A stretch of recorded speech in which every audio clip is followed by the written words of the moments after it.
And we're on episode 3 and we still haven't tasted a whiskey. It's a bit of an afterthought video because I'm hoping that we've got a variety of viewers, those who really know their whiskey and complete and utter noobs. So there will be a lot of information, hopefully some for everybody. This next piece is to just understand the differences, what makes a whiskey, what is a whiskey, the different whiskies that you can get.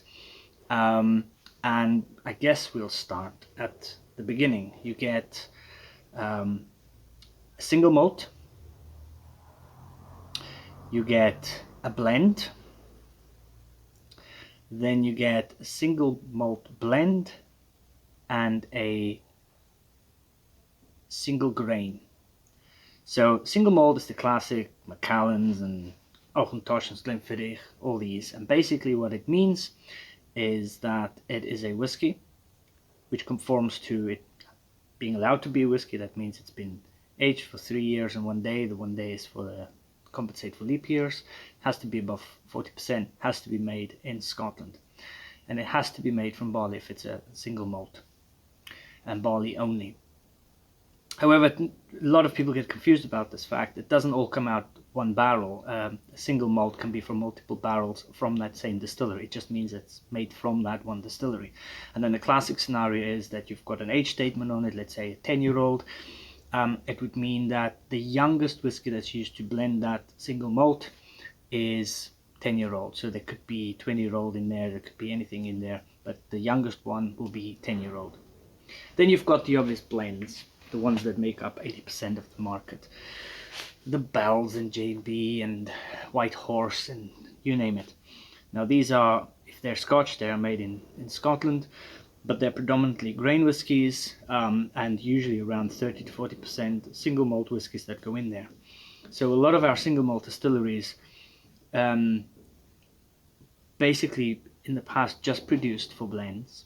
So they would ship their blends off, their single malts off to companies like Bell's and so on, and they would then use it to create the blend that are so well known. There are some good ones out there. There's some really awful ones out there. There's some dirt cheap ones. There's some expensive ones. We all know how expensive a Johnny Walker can be. And how cheap the Three Ships can be. So it's a combination of different distilleries. The stuff is mixed. Usually predominantly the single grain goes in there. The single grain is a completely different process of making the whiskey, the alcohol that goes into the barrel. So with the single malt you usually have the classic pot still. Usually it is distilled once to get low wines, and then the low wines are distilled again to create the spirit, and then usually pulled through once more, not necessarily triple distill per se, but distill theoretically 3 times to get the pure spirit out, which then gets chucked into the barrels.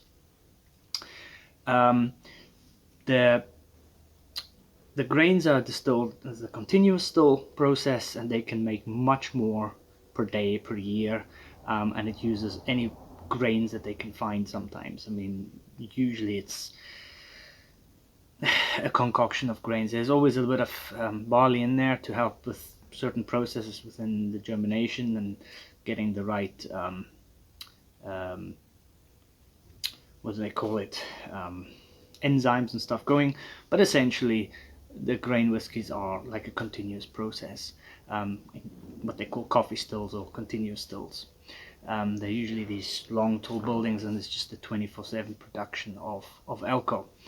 A lot of the alcohol that both single malt as well as the grain whiskies make, a lot of that also goes to other things like medical or medicines or cleaning products, you name it. It goes everywhere as well, so it doesn't just always end up in a whiskey bottle.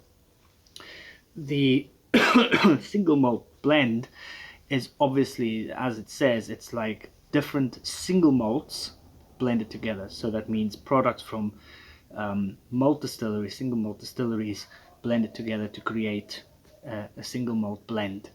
A good example is the Isle of Skye. They have that is a selection of single malts from Skye and the Highlands to create one single malt blend.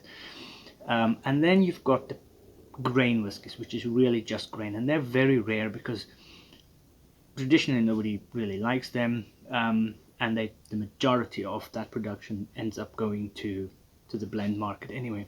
So single grain, I think we've got one that we will taste soon from Strath Isla.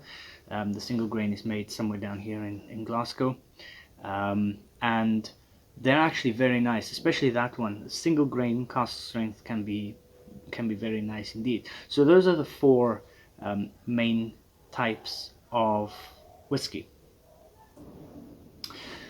On the flip side, then obviously you've got other whiskies which are not Scotch.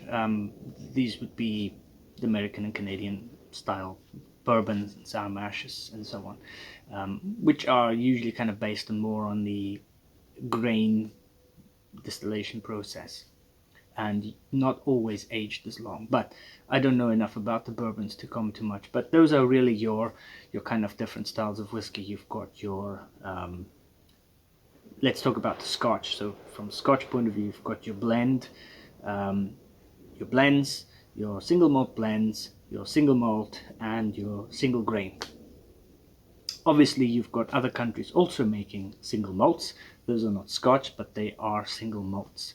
So you have Norway making some nice ones, Japan obviously making some nice ones. You've got some made now in India, South Africa, New Zealand.